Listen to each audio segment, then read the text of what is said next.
안녕하세요. 사연 많은 며느리입니다. 오늘 이 밤 여러분의 가슴을 먹먹하게 때로는 분노하게 할 사연을 들려드릴까 합니다.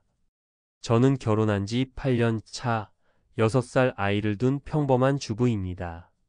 결혼 초만 해도 남편은 자상하고 다정한 사람이었어요. 친구들 앞에서, 직장 동료들 앞에서, 심지어 제 친정 식구들 앞에서도 그는 항상 저를 챙기는 멋진 남편이었죠. 아이가 태어난 후에도 그는 사람들 앞에서는 세상에서 제일 좋은 아빠였습니다. 아이와 놀아줄 때면 세상 다정한 표정으로 안아주고 놀이터에서 아이 손을 잡고 뛰어다니는 모습은 마치 광고 속 한 장면 같았어요. 그런데 그 모습은 집 문을 닫는 순간 사라졌습니다. 집에서는 그는 전혀 다른 사람이었어요. 넌 왜 그렇게 눈치가 없냐? 하루 종일 집에 있으면서 이것밖에 못해?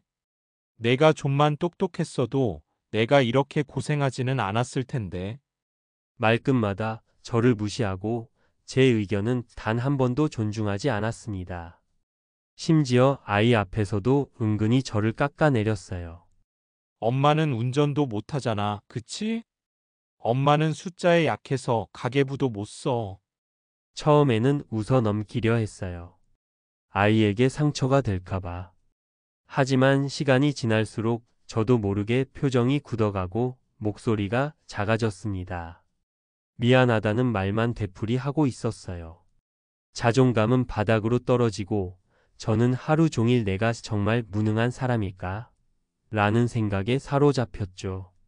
결국 저는 우울증 진단을 받았습니다. 밤마다 아이가 잠든 뒤 혼자 울었고 가슴이 쪼여오는 불안감 때문에 새벽까지 잠을 이루지 못했습니다. 그런데 어느 날 제 마음을 뒤흔드는 일이 있었습니다. 저녁을 먹던 중 아이가 갑자기 물었어요. 엄마는 왜 맨날 미안하다고 해?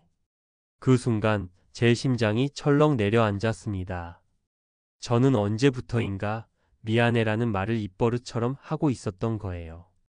아이가 무언가를 부탁해도 장난을 걸어와도 저는 반사적으로 미안해라고 말하고 있었죠.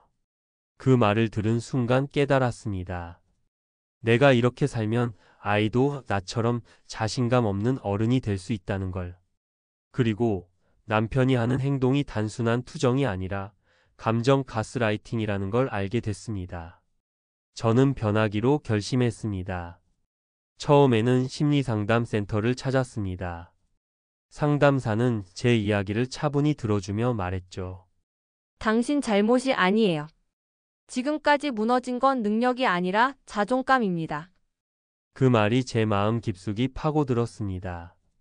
저는 상담을 꾸준히 받으며 같은 경험을 한 여성들의 자조 모임에도 나가기 시작했습니다. 그곳에서 저는 처음으로 내 이야기를 이해해주는 사람들을 만났습니다. 그들은 울면서 제 얘기에 공감해줬고 제 안부를 물어줬습니다. 조금씩 저는 변하기 시작했습니다. 처음에는 작은 거였어요. 남편이 넌 이것도 못해? 라고 말하면 예전처럼 주눅 들지 않고 그건 내 생각이야 라고 대답했습니다. 거울 앞에 서서 제 눈을 똑바로 보며 넌 잘하고 있어 라고 스스로를 격려하기도 했죠. 그리고 제 관심사를 찾기 시작했습니다. 원래 좋아하던 그림을 다시 그리기 시작했고 온라인 클래스에서 일러스트를 배우며 제 작품을 SNS에 올렸습니다. 놀랍게도 제 그림이 조금씩 반응을 얻더니 작은 전시회까지 열 수 있게 됐습니다.